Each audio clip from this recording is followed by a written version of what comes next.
ভাইয়া তুমি বিয়ে করতে আসছো, তোমার অনুভূতি কি? আমার অনুভূতি তো অনেক কিছু আসতেছে। যাই হোক, এখানে জোর করে বউ না বউ ভিতরে আছে আর একটু ভাইয়া। হ্যাঁ, তো তোমার অনেক সফর গেছে, অনেক কষ্ট গেছে, আনন্দ গেছে। আজকে ফাইনালি বিয়ে করে ফেলবে, মানে উইকেট পড়ে গেছে আপনার। তো পরবর্তী উইকেট কবে ফেলবে? তোমার তো নাকি 4টা উইকেট পড়বে, তো আজকে তো প্রথম উইকেট কোন জায়গায় পড়বে?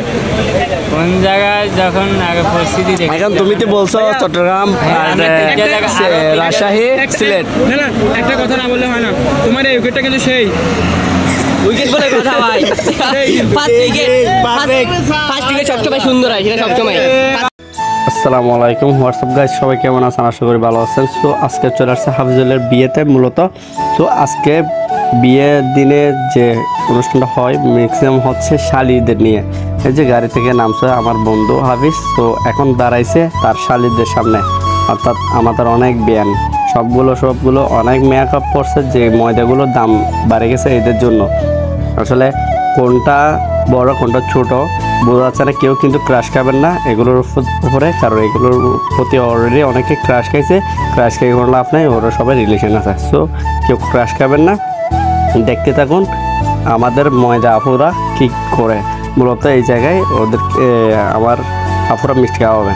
সো মিষ্টি খাওয়ানো শেষ, এখন পায়ের বউকে নিয়ে আসা হলো এখানে। মূলত এই জায়গা থেকে হেঁটে হেঁটে পা করে তিনি স্টেজে উঠবেন, কিন্তু টুইস্ট আছে, সামনে একটা টুইস্ট আছে। এই যে আমরা আগে দেখলাম বরে বউকে টানে তুলে, বাট এই জায়গায় দেখেছি আমার বন্ধুকে বউ টেনে তুলছে। কি ভালোবাসা রে, চোখের নজর যেন না পড়ে কেউ। ঠিক আছে, কেউ নজর দিবেন না, আমার বন্ধুর জন্য দোয়া করবেন যেন এভাবে হাসি মুখে থাকতে পারে। বাবের হাসি দেখে তো আমি নিজে ফিরে হয়ে যাচ্ছে। যাক আলহামদুলিল্লাহ, অনেক ভালো লাগতেছে দেখে জিনিসটা, যে হাজব্যান্ডের প্রতি অনেক ভালোবাসা। সবাই দোয়া করবেন ওদের জন্য। তো আপু আড্ডারে করেন না, তুলে ফেলেন, তাড়াতাড়ি তুলেন, কারণ অনেক মানুষ ওয়েট করতেছে আপনাদের দেখার জন্য। সো তাড়াতাড়ি টান দেন। হ্যাঁ ঠিক আছে ওঠো ভাইয়া, তুমি উঠে যাও, বুঝছো? সো ভাইয়া অনেকদিন পর একটা বউ পাইছে, ওর সাথে দাঁড়ায় ছবি তুলছে। এই জায়গা হচ্ছে সমস্যা, আপনি যে ছবি তুলবেন এখানে ক্যামেরাম্যান একটা, কিন্তু সাথে সাথে ক্যামেরাম্যানের অভাব নেই। দেখছেন কি অবস্থা, সবাই ছবি তুলতে ব্যস্ত সবাই। তো সবাই পেজটি ফলো করে দেন আর সাবস্ক্রাইব করে দেন। দেখছেন ক্যামেরাম্যানের অভাব নাই। আর এগুলো হচ্ছে দর্শক, গ্যালারিতে যেমন দর্শক থাকে, তো ওরা মালা বদল করুক, আমরা ততক্ষণ খেতে থাকি। কারণ হাজব্যান্ড যাও গেছে বউয়ের কাছে, একটু আলাদ সালাত আছে, ওরা এতটুকু করুক, আমরা ততক্ষণ আমাদের ফ্যাটটা তাজা করে নিই আগে। এটা হচ্ছে মোস্ট ইম্পর্টেন্ট। আপনি যেখানে যান আগে খাওয়াটা ইম্পর্টেন্ট। সো আগে খাওয়া, সেজন্য আমরা চলে আসছি এখন খেতে। তো খাওয়ার জন্য আমরা সবাই গ্রুপ বেঁধে একসাথে বসছি, যারা একসাথে আসছি সবাই, ছোটো বড়ো সবাই। তো সবাইকে খুব ভালো লাগতেছে যে একসাথে বসলাম, একসাথে খেলাম। আমরা 12 জনে এক টেবিলে, মানে খুবই সুন্দর। সবাই টানতেছে উড়ছিল। ওকে জিজ্ঞেস করছে এটা কি, সামনেরটা নাকি পিছনে, নাকি জানে না সামনেরটা নাকি পিছনেরটা। তো আপনারা বলেন এটা সামনেরটা নাকি পিছনেরটা। আর শ্রাবণ তো উড়স্থল খাচ্ছে, খবর নাই। তো কেউ নজর দিবেন না, কারো পেটে যদি সমস্যা হয় এটা দায় আমাদের না। তো চ্যানেলটা অবশ্যই সাবস্ক্রাইব করে দিবেন। সামনে ইনশাআল্লাহ নতুন ভিডিও বানাবো আপনাদের জন্য কিছু সময় পরে। তো এখন চলে আসছি আবার বউয়ের কাছে। বদ্দাকে এখনো মাত্র মালাটা ঢুকাইছে গলায়। আরে তার মানে আমরা খেয়ে আসছি, এটাই ব্যাটার ছিল। দেখছেন এই শাড়িগুলো যদি কি নজর দিও না, মেয়েদের উপর কোনো বিশেষ নাই ভাইয়া। মেয়েরা হলো 1 নম্বরের পল্লিবাস। এখন নজর দিবে, কালকে ভুলে যাবে। সো কেউ নজর দিবেন না, আপনারাও নজরও পড়বেন না। কি খাবারের কি স্বাদের,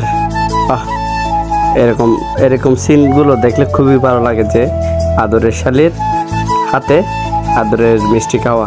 দেখতেছেন না? বাবা, এরা খাওয়ার জন্য বসে যায়। এইগুলো বলে এই ছোট ছোট পিসগুলো পান নাকি এই মেয়েগুলোর উপর ক্রাশ খেয়েছে। এটা কোনো কথা হইলো? যাই হোক, ক্রাশ খাও বা ব্রাশ খাও, ক্রাশ খাওয়া মানে ব্রাশ খাওয়া একই সমান। তো আমরা কেউ ক্রাশ খাবো না। আমরা যারা আছি এখনো বউকে খাওয়ানো হয়নি, বউকে খাওয়া আগে। ভাইয়া কাকে খাওয়া? হ্যাঁ, নাক ফুলের জন্য মিষ্টি খেতে পারছে না, সো নাক ফুটো উপরে তুলে খাওয়া দিছে। এখন শালিকে নিয়ে একটু দুষ্টমি করা তো যেতেই পারে। হ্যাঁ করো করো, ঠিক আছে, দাও, দিবে না? ভাইয়া ভাইয়া খা করে আসো তো, লিপস্টিক চলে যাবো তো, তাড়াতাড়ি দাও তাড়াতাড়ি। দেখছি নি ভাই মেয়েগুলোর অবস্থা, গাল না অনেক বড়। হ্যাঁ ঠিক আছে। আরে দিচ্ছে না যে বেচারা। বন্ধু তুমি এত রসিক, আগে তো জানতো না শালি। ওরে বাস, বাহ বাহ, এরকম হওয়া দরকার, শালি হলে এরকম হওয়া দরকার, বুঝছেন? সো পাশে আরেকটা লাল টুকটুকে শাড়ি, ধরো আরেকটা শালি, লাল টুকটুকে শাড়ি। সো পাশের জন্য বলছে আমাকে দিবে না? হ্যাঁ দিচ্ছে, নেন খা। হ্যাঁ ঠিক আছে, গুড গুড। এভাবে খাপুত করে গিয়ে বেলা শেষ। এখন মূলত এখন খাওয়া হবে আবার। পাশে তো আরেকটা আছে টুর্নিমা। হ্যাঁ ঠিক আছে, এখন যে ক্রাশ খাবো, কার্ভর ক্রাশ খাবো, সবগুলো তো মজা সুন্দরী। সো আমরা খাওয়ার টেবিলে চলে। এই যে এই জায়গায় বউকে খুব সুন্দর করে খাওয়ানো দিবে এখন আমার বন্ধু। হ্যাঁ দেন, খা করেন। মা গো কি লজ্জা, খেয়ে নাও খেয়ে নাও, কেউ দেখতেছে না। ঠিক আছে, মজা। সেটা আবার টিস্যু খেয়ে ফেলতেছে? না না, টিস্যু দিয়ে মুছতেছে, গুড। কারণ টিস্যু খেলে তো আবার সমস্যা নাই, অবশ্যই পরিষ্কার যেহেতু আছে, পেটের ভিতরে গিয়ে আউট হয়ে যাবে, সমস্যা না, হজম হয়ে যাবে। বন্ধু অনেক খুশি বিয়ের করতেছে, সে সবাই অনেক সুস্বাদুভাবে খাচ্ছে, আরাম এসে বসে খাওয়া দাওয়া শুরু। এইটা তো হয়তো লাস্ট স্টেপ, আমাদের তো অনেক আগে গিয়ে ফেলছি।